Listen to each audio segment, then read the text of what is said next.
ओम शांति। प्रातः मुरली ओम शांति। बाप दादा 8/1/2025 के परमात्मा मधुर माँ बाप। मीठे बच्चे, बाप की श्रीमत तुम्हें 21 पीढ़ी का सुख दे देती है। इतनी न्यारी मत बाप के सिवाय कोई दे नहीं सकता। तुम श्रीमत पर चलते रहो। प्रश्न है, अपने आप को राज तिलक देने का सहज पुरुषार्थ क्या है? उत्तर 1 पॉइंट। अपने आप को राज तिलक देने के लिए बाप की जो शिक्षाएं मिलती हैं उन पर अच्छी रीति चलो। इसमें आशीर्वाद व कृपा की बात नहीं है। सेकंड, फॉलो फादर करो। दूसरों को नहीं देखना है, मन मना भव। इससे अपने को आप ही तिलक मिलता है। पढ़ाई और याद की यात्रा से ही तुम बेगर टू प्रिंस बनते हो।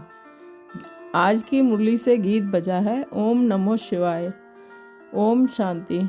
जब बाप और दादा ओम शांति कहते हैं तो 2 बार भी कह सकते हैं, क्योंकि दोनों एक में हैं। एक है अव्यक्त, दूसरा है व्यक्त। दोनों इकट्ठा है। 2 को इकट्ठा आवाज़ भी होता है, अलग अलग भी हो सकता है। ये एक बंडर है। दुनिया में ये कोई नहीं जानते कि परमपिता परमात्मा इनके शरीर में बैठ ज्ञान सुनाते हैं। ये कहाँ भी लिखा हुआ नहीं है। बाप ने कल पहले भी कहा था, अभी भी कहते हैं कि मैं इस साधारण तन में बहुत जन्मों के अंत में इनमें प्रवेश करता हूँ, इनका आधार लेता हूँ। गीता में कुछ न कुछ ऐसे वर्शंस हैं जो कुछ रियल भी हैं। ये रियल अक्षर हैं। मैं बहुत जन्मों के अंत में प्रवेश करता हूँ, जबकि ये वानप्रस्थ अवस्था में है। इनके लिए ये कहना ठीक है। पहले पहले सतयुग में इनका भी जन्म इनका भी है, फिर लास्ट में वानप्रस्थ अवस्था में है, जिसमें ही बाप प्रवेश करते हैं। तो इनके लिए ही कहते हैं। ये नहीं जानते कि हमने इतने पुनर्जन्म लिए हैं। शास्त्रों में 84 लाख पुनर्जन्म लिख दिया है। ये सब है भक्ति मार्ग। इनको कहा जाता है भक्ति कल्ट। ज्ञान कांड अलग है, भक्ति कांड अलग है। भक्ति करते करते उतरते ही आते हैं। ये ज्ञान तो एक ही बार मिलता है। बाप एक ही बार सर्व की सद्गति करने आते हैं। बाबा आकर सबकी एक ही बार प्रारब्ध बनाते हैं भविष्य की। तुम पढ़ते ही हो भविष्य नई दुनिया के लिए। बाप आते ही हैं नई राजधानी स्थापन करने, इसलिए इनको राजयोग कहा जाता है। इनका बहुत महत्व है। चाहते हैं भारत का प्राचीन राजयोग कोई सिखलावे, परंतु आजकल ये सन्यासी लोग बाहर जाकर कहते हैं कि हम प्राचीन राजयोग सिखलाने आए हैं। तो वह भी समझाते हैं कि हम सीखें, क्योंकि समझते हैं योग से ही पैराडाइज स्थापन हुआ था। बाप समझाते हैं योग बल से तुम पैराडाइज के मालिक बनते हो। पैराडाइज स्थापन किया है बाप ने। कैसे स्थापन करते हैं वह नहीं जानते। ये राजयोग रूहानी बाप ही सिखलाते हैं, जिस्मानी कोई मनुष्य सिखला ना सके। आजकल एडल्ट्रेशन करप्शन तो बहुत है ना, इसलिए बाप ने कहा है मैं पतितों को पावन बनाने वाला हूँ। ज़रूर फिर पतित बनाने वाला भी कोई होगा। अभी तुम जज करो। बरोबर ऐसे है ना कि मैं ही आकर सभी वेद शास्त्रों आदि का सार सुनाता हूँ। ज्ञान से तुमको 21 जन्मों का सुख मिलता है। भक्ति मार्ग में है अल्पकाल क्षणभंगुर सुख। ये है 21 पीढ़ी का सुख जो बाप ही देते हैं। बाप तुमको सद्गति देने के लिए जो श्रीमत देते हैं वह सबसे न्यारी है। ये बाप सबकी दिल लेने वाला है। जैसे वह जड़ दिल वाला मंदिर, ये फिर है चेतन दिल वाला मंदिर। एक्यूरेट तुम्हारी एक्टिविटी के ही चित्र बने हैं। इस समय तुम्हारी एक्टिविटी चल रही है। दिलवाला बाप का मिला है, सर्व का सद्गति करने वाला, सर्व का दुख हरकर सुख देने वाला। कितना ऊंच ते ऊंच गाया हुआ है। ऊंच ते ऊंच है भगवान शिव की महिमा। भल चित्रों में शंकर आदि के आगे भी शिव का चित्र दिखाया है। वास्तव में देवताओं के आगे शिव का चित्र रखना तो निषेध है। वह तो भक्ति करते नहीं। भक्ति ना देवताएं करते हैं, ना सन्यासी कर सकते हैं। वह है ब्रह्म ज्ञानी, तत्व ज्ञानी। जैसे ये आकाश तत्व है, वैसे वह ब्रह्मा तत्व है। वह बाप को तो याद करते नहीं है, ना उनको ये महामंत्र मिलता है। ये महामंत्र बाप ही आकर संगम युग पर देते हैं। सर्व का सर्वगति दाता बाप एक ही बार आकर मन मना भव का मंत्र देते हैं। बाप कहते हैं, बच्चे देह सहित दे के सब धर्म त्याग, अपने को अशरीरी आत्मा समझ मुझ बाप को याद करो। कितना सहज समझाते हैं। रावण राज्य के कारण तुम सब देह अभिमानी बने हो। अभी बाप तुमको आत्म अभिमानी बनाते हैं। अपने को आत्मा समझ मुझ बाप को याद करते रहो, तो आत्मा में जो खाद पड़ी है वह निकल जाए। सतो प्रदान से सतो में आने से कलाएं कम होती हैं ना, सोने की भी कैरेट होती है ना। कभी तो कलयुग अंत में सोना देखने में भी नहीं आता। सतयुग में तो सोने के महल होते हैं। कितना रात दिन का फर्क है, उसका नाम ही है गोल्डन एजड वर्ल्ड। वहाँ ईंट पत्थर आदि का नाम नहीं होता है। बिल्डिंग बनती है तो उसमें भी सोने चांदी के सिवाय और कीचड़ पट्टी नहीं होती। वहाँ साइंस से बहुत सुख है, ये भी ड्रामा बना हुआ है। इस समय साइंस घमंडी है, सतयुग में घमंडी नहीं कहेंगे।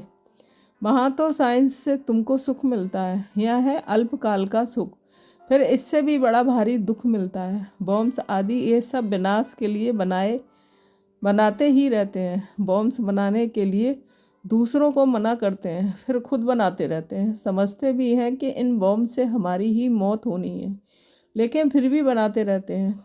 तो बुद्धि मारी हुई है ना। ये सब ड्रामा में नूद है, बनाने के सिवाय रह नहीं सकते हैं। मनुष्य समझते हैं कि इन बॉम्ब से हमारा ही मौत होगा, परंतु पता नहीं कि कौन प्रेरित कर रहा है। हम बनाने बिगर रह नहीं सकते, जरूर बनाने ही पड़े। विनाश की भी ड्रामा में नूद है। कितना भी भल कोई पीस प्राइज दे, परंतु पीस स्थापन करने वाला एक बाप ही है। शांति का सागर बाप ही शांति सुख पवित्रता का वर्षा देते हैं। सतयुग में बेहद की संपत्ति, वहाँ तो दूध की नदियाँ बहती हैं। विष्णु को क्षीर सागर में दिखाते हैं, ये भेंट की जाती है। कहाँ वह क्षीर सागर, कहाँ वह विषय सागर। भक्ति मार्ग में फिर तालाब आदि बनाकर उसमें पत्थर पर विष्णु को सुला देते हैं। भक्ति में कितना खर्चा करते हैं, कितना waste of time waste of money करते हैं। देवियों की मूर्तियाँ कितना खर्चा कर बनाते हैं, फिर समुद्र में डाल देते हैं, तो पैसे वेस्ट हुए ना। ये है गुड़ियों की पूजा। कोई के भी ऑक्यूपेशन का किसको पता नहीं है। अभी तुम किसके भी मंदिर में जाओ तो तुम हर एक का ऑक्यूपेशन जानते हो। बच्चों को मना नहीं है कहाँ भी जाने की। आगे तो बेसमझ बनकर जाते थे, अभी सेंसिबल बनकर जाते हो। तुम कहेंगे कि हम इनके 84 जन्मों को जानते हैं। भारतवासियों को तो श्री कृष्ण के जन्म का भी पता नहीं है। तुम्हारी बुद्धि में ये सॉरी नॉलेज है। नॉलेज सोर्स ऑफ इनकम है। वेद शास्त्र आदि में कोई एम ऑब्जेक्ट नहीं है। स्कूल में हमेशा एम ऑब्जेक्ट होती है। इस पढ़ाई से तुम कितने साहूकार बनते हो। ज्ञान से होती है सद्गति, इस नॉलेज से तुम संपत्तिवान बनते हो। तुम कोई भी मंदिर में जाएंगे तो झट समझेंगे ये किसका यादगार है। जैसे देलवाड़ा मंदिर है, वह है जड़, ये है चेतन। हूबहू जैसे है झाड़ में दिखाया है वैसा मंदिर बना हुआ है। नीचे तपस्या में बैठे हैं, ऊपर छत में सारा स्वर्ग है।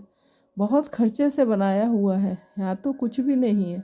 भारत 100% सॉल्वेंट पावन था, अभी भारत 100% इंसॉल्वेंट पतित है, क्योंकि यह सब विकार में पैदा होते हैं। वहाँ गंदगी की बात नहीं होती है। गरुड़ पुराण में रोचक बातें इसलिए लिखी हैं कि मनुष्य कुछ सुधरे, परंतु ड्रामा में मनुष्य को सुधरना है नहीं। अभी ईश्वरीय स्थापना हो रही है, ईश्वर ही स्वर्ग स्थापन करेंगे ना। उनको ही हेवनली गॉडफादर कहा जाता है। बाप ने समझाया है कि वह लश्कर जो लड़ते हैं वह सब कुछ करते हैं राजा रानी के लिए। यहाँ तुम माया पर जीत पाते हो अपने लिए। जितना करेंगे उतना पाएंगे। तुम हर एक को अपना तन मन धन भारत को स्वर्ग बनाने में खर्च करना पड़ता है। जितना करेंगे उतना ऊंच पद पाएंगे। यहाँ रहने का जो कुछ है ना, अभी के लिए ही गायन है, किनकी दबी रहेगी धूल में। अभी बाप आया हुआ है तुमको राजभाग दिलाने। कहते हैं अब तन मन धन सब इनमें लगा दो। इसने ब्रह्मा ने सब कुछ न्यौछावर कर दिया ना। इनको कहा जाता है महादानी। विनाशी धन का दान करते हैं तो अविनाशी धन का भी दान करना होता है। जितना जो दान करे, नामी ग्रामी दानी होते हैं तो कहते हैं फलाना बड़ा फिलैंथ्रोपिस्ट था। नाम तो होता है ना। इनडायरेक्ट ईश्वर अर्थ करते हैं, राजाई नहीं स्थापन होती है। अभी तो राजाई स्थापन होती है, इसलिए कंप्लीट फिलैंथ्रोपिस्ट बनना है। भक्ति मार्ग में गाते भी हैं कि हम बारी जाएंगे। इसमें खर्चा कुछ नहीं है। गवर्नमेंट का कितना खर्चा होता है। या तुम जो कुछ करते हो अपने लिए, फिर चाहे 8 की माला में आओ, चाहे 108 में, चाहे 16,108 में, पास विद ऑनर बनना है। ऐसा योग कमाओ तो कर्मातीत अवस्था को पालो, फिर कोई सजा ना खाओ। तुम सब वॉरियर्स, तुम्हारी लड़ाई है रावण से, कोई मनुष्य नहीं है। नापास होने के कारण 2 कला कम हो गई। त्रेता को 2 कला कम स्वर्ग कहेंगे। पुरुषार्थ तो करना ही चाहिए ना, बाप को पूरा फॉलो करने का। इसमें मन बुद्धि से सरेंडर होना होता है। बाबा ये सब कुछ आपका है। बाप कहेंगे ये सर्विस में लगाओ, मैं जो तुमको मत देता हूँ वह कार्य करो। यूनिवर्सिटी खोलो, सेंटर्स खोलो, बहुतों का कल्याण हो जाएगा। सिर्फ ये मैसेज देना है, बाप को याद करो और बरसा लो। मैसेंजर पैगंबर तुम बच्चों को कहा जाता है। सबको ये मैसेज दो कि बाप ब्रह्मा द्वारा कहते हैं कि मुझे याद करो, जो तुम्हारे विक्रम विनाश होंगे, जीवन मुक्ति मिल जाएगी। अभी है जीवन बंद, फिर जीवन मुक्त होंगे। बाप कहते हैं मैं भारत में ही आता हूँ। ये ड्रामा अनादि बना हुआ है, कब बना कब पूरा होगा ये प्रश्न नहीं उठ सकता। ये तो ड्रामा अनादि चलता ही रहता है। आत्मा कितनी छोटी बिंदी है, उसमें ये अविनाशी पार्ट नूदा हुआ है। कितनी गुह्य बातें हैं। स्टार मिसल बिंदी छोटी है। माताएं भी यहाँ मस्तक पर बिंदी देती हैं। अभी तुम बच्चे पुरुषार्थ से अपने को आपको राजतिलक दे रहे हो। तुम बाप की शिक्षा पर अच्छी रीति चलेंगे तो जैसे कि तुम अपने को राजतिलक देते हो, ऐसे नहीं कि इसमें आशीर्वाद व कृपा होगी। तुम ही अपने को राजतिलक देते हो। असल में ये राजतिलक है, फॉलो फादर करने का पुरुषार्थ करना है, दूसरों को नहीं देखना है। ये है मन मनावो, जिससे अपने को आप ही तिलक मिलता है, बाप नहीं देते हैं। ये है ही राजयोग। तुम बेगर टू प्रिंस बनते हो तो कितना अच्छा पुरुषार्थ करना चाहिए, फिर इनको भी फॉलो करना है। ये तो समझ की बात है ना। पढ़ाई से कमाई होती है। जितना जितना योग उतनी धारणा होगी। योग में ही मेहनत है, इसलिए भारत का राजयोग गाया हुआ है। बाकी गंगा स्नान करते करते तो आयु भी चली जाए तो भी पावन बन न सके। भक्ति मार्ग में ईश्वर अर्थ गरीबों को देते हैं, या फिर खुद ईश्वर आकर गरीबों को ही विश्व की बादशाही देते हैं। गरीब निवाज है ना। भारत जो 100% सॉल्वेंट था, वह इस समय 100% इंसॉल्वेंट है। दान हमेशा गरीबों को दिया जाता है। बाप कितना ऊंच बनाते हैं, ऐसे बाप को गाली देते हैं। बाप कहते हैं ऐसे जब गलानी करते हैं तब मुझे आना पड़ता है। ये भी ड्रामा बना हुआ है। ये बाप भी है, टीचर भी है। सिख लोग कहते हैं सतगुरु अकाल, बाकी भक्ति मार्ग के गुरु तो ढेर हैं। अकाल को तख्त सिर्फ ये मिलता है। तुम बच्चों का भी तख्त यूज करते हैं, कहते हैं मैं इसमें प्रवेश कर सबका कल्याण करता हूँ। इस समय इनका ये पार्ट है। ये बड़ी समझने की बातें हैं, नया कोई समझ ना सके। अच्छा मीठे मीठे सिकील बच्चों के प्रति माता पिता बाप दादा का याद प्यार और गुड मॉर्निंग।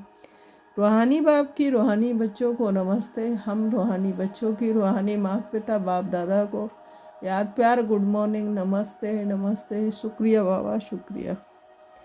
धारणा के लिए मुख्य सार 1 पॉइंट। अविनाशी ज्ञान धन का दान कर महादानी बनना है। जैसे ब्रह्मा बाप ने अपना सब कुछ इसमें लगा दिया, ऐसे फॉलो फादर कर ऊंचाई राजाई में ऊंच पद लेना है। 2, सजाओं से बचने के लिए ऐसा योग कमाना है जो कर्मातीत अवस्था को पाले। पास विद ऑनर बनने का पूरा पूरा पुरुषार्थ करना है, दूसरों को नहीं देखना है। वरदान, कड़े नियम और दृढ़ संकल्प द्वारा अलवेलेपन को समाप्त करने वाले ब्रह्मा बाप समान अथक भव। स्पष्टीकरण, ब्रह्मा बाप समान अथक बनने के लिए अलवेलेपन को समाप्त करो। इसके लिए कोई बड़ा नियम बनाओ, दृढ़ संकल्प करो, अटेंशन रूपी चौकीदार सदा अलर्ट रहे तो अलबेलापन समाप्त हो जाएगा। पहले स्वयं के ऊपर मेहनत करो, फिर सेवा में, तब धरनी परिवर्तन होगी। अभी सिर्फ कर लेंगे हो जाएगा। इस आराम के संकल्पों के डंलप को छोड़ो, करना ही है। ये स्लोगन मस्तक में याद रहे तो परिवर्तन हो जाएगा। स्लोगन समर्थ बोल की निशानी है, जिस बोल में आत्मिक भाव और शुभ भावना हो। अपनी शक्तिशाली मनसा द्वारा साकार देने की सेवा करो। जितना जितना समय समीप आता जा रहा है उतना व्यर्थ संकल्प भी बढ़ रहे हैं, लेकिन ये चुकतू होने के लिए बाहर निकल रहे हैं। उन्हों का काम है आना और आपका काम है उड़ती कला द्वारा, साकाश द्वारा परिवर्तन करना। घबराओ नहीं, उसके सेक में नहीं आओ। ओम शांति। Thank you. आओ।